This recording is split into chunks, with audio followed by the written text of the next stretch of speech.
গ্রামের মেঠো পথ ধরে একসময় যে গরুর গাড়ি চলত ধীর গতিতে, এখন সেই পথেই ছুটছে ঘোড়ার গাড়ি। তবে কোনো উৎসব নয়, আর কোনো ঐতিহ্য রক্ষা নয়। শত শত ঘোড়ার গাড়ি যেন একসাথে নেমেছে মৌসুমী যুদ্ধে, ধানের বস্তা টেনে কৃষকের উঠোনে পৌঁছে দিতে। নাটোরের চলন বিল বাংলাদেশের সবচেয়ে বড় বিল। পানি নেমে গেলে কার্তিক অগ্রহায়ণে এখানকার কৃষকরা বোরো ধান চাষ করেন। বৈশাখ জ্যৈষ্ঠে ধান কাটার সময় শুরু হয় এই ঘোড়ার গাড়ির ব্যস্ততায়। নাটোর থেকে ১০০ কিলোমিটার দূরের পাবনার চারতারপুর গ্রাম থেকে প্রায় ১০০ ঘোড়ার গাড়ি চলে আসে এই চলন বিল অঞ্চলে। কৃষকের ধান এখানে পৌঁছা দেই, বস্তা প্রতি আমার ৫০ টাকা করে রেট দেয়। দেখা যায় দিন আমার ১৫০০, ১৮০০, ২০০০ এরকম কামাই থাকে। ঘোড়ার মালিকেরা নিজেরাই তৈরি করেন অস্থায়ী ঘর, রান্না খাওয়া এমনকি রাত্রি যাপনও করেন ঘোড়ার গাড়ির উপরেই। কেউ কেউ ঘোড়ার পাশে শুয়েই রাত কাটিয়ে দেন, যেন সকালে আবার উঠে পড়া যায়। মোনালিসা হেভি ফ্লো ১৫ পিস প্যাকেটের সাথে ৮ পিসের একটি প্যাকেট একদম ফ্রি।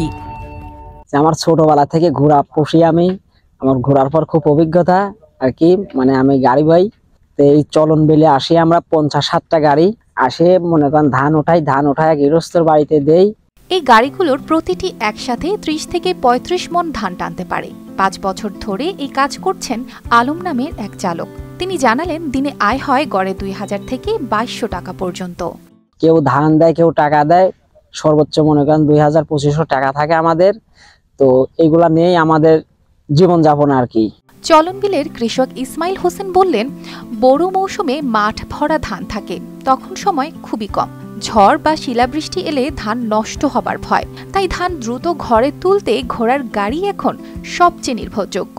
চলন বিলের কৃষক ঘোড়া গাড়ি করে আমাদের ঝড় বৃষ্টি আসার আগেই ধরেন ফসল ঘোড়ার গাড়ি করে আনি বাড়িতে পৌঁছায়া দেয়। এতে হলো আমরা খুব লাভবান হই।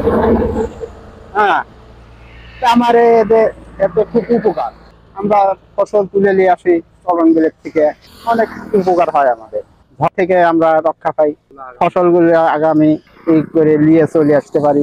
এই দৃশ্য কেবল একটি মৌসুমি নয়, এ যেন আধুনিকতার বাইরে দাঁড়িয়ে থাকা এক জীবন্ত ইতিহাস, যেখানে গরুর গাড়ির স্মৃতি পেছনে ফেলে ঘোড়ার গাড়ি আজও টিকিয়ে রেখেছে গ্রামীণ শ্রমের সম্মান। News desk, RTV।